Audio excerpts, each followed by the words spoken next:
జై శ్రీరామ్. అర్ధనారీశ్వరుడికి అష్టకన్నులు ఉన్నాయండి. అవి ఏంటంటే మహేశ్వరుడికి అష్టకను అనే విశేష నామం ఉంది. అంటే 8 దేహాల కలిగిన వాడు అని అర్థం. ఒకటి జలం, శివుడి శరీరాల్లో ఒకటి. నిత్యము నీటిలో ఆ స్వామిని దర్శించుకోగలిగితే అది శివపూజ అవుతుంది. జలాన్ని గౌరవిస్తూ సద్వినియోగం చేసుకుంటూ కలుషితం కాకుండా చూసుకుంటే భూతేశుడు హర్షిస్తాడు. 2 హోమాగ్ని, యజ్ఞగుండంలో వెలిచే అగ్ని లింగమూర్తితో సమానం.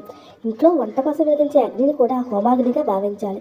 ఈశ్వరుడు 3వ శరీరం యజ్ఞరక్త, అంటే భగవంతుడికి కైంకర్యాలు చేసే వ్యక్తి. అలా భక్తుడిని కూడా నీలకంఠుడిగానే భావించమంటున్నాయి పురాణాలు. నెక్స్ట్ 4 సూర్యుడు. 5 చంద్రుడు.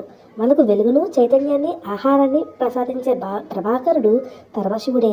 మన మనసుకు చల్లపరిచే చంద్రుడు చంద్రశేఖరుడు ప్రతిరూపమే. ఇక ఆదిభిక్షుడు 6వ తనువు ఆకాశం. గగనం నుంచి ధ్వని పుడుతుంది. శబ్దం పరబ్రహ్మ స్వరూపం. సృష్టిలో తొలుత పుట్టింది ప్రణవారూపమైన ఓంకారనాథమే. అందుకే శబ్దం పుట్టుకు కారణమైన ఆకాశం చూసినప్పుడల్లా మహేశ్వరుడి స్మరణకు రావాలి. ఆయన 7వ శరీరం కొడలి. సమస్త జీవులకు ఆధారపడుతున్న ఆ భూమిని సద్వినియోగం చేసుకోవటము సదాశివుని పూజించడమే. గంగాధరుడి 6వ శరీరం.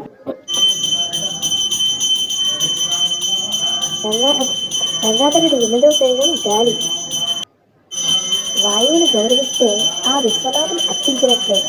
అందుకే పూజలు, సంధ్యా వందనాల్లో ముందుగా ప్రాణాయామం చేస్తారు.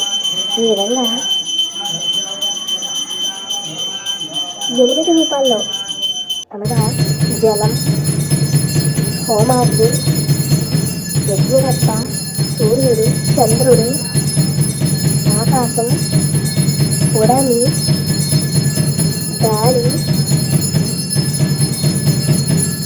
రూపాల్లో ఆ విశ్వనాథం అర్చించేట్లు అవుతుంది. అందుకే పూజలు, సంధ్యావందనాలు ముందుగా ప్రాణాయామం చేస్తారు. ఈ విధంగా 8 రూపాల్లో ఉన్న ఈశ్వరుని దర్శించి ధన్యవాదం ఉంటుంది. అపచారాలు తాగకుండా శివుని అనుగ్రహానికి పాత్రలవుతాం.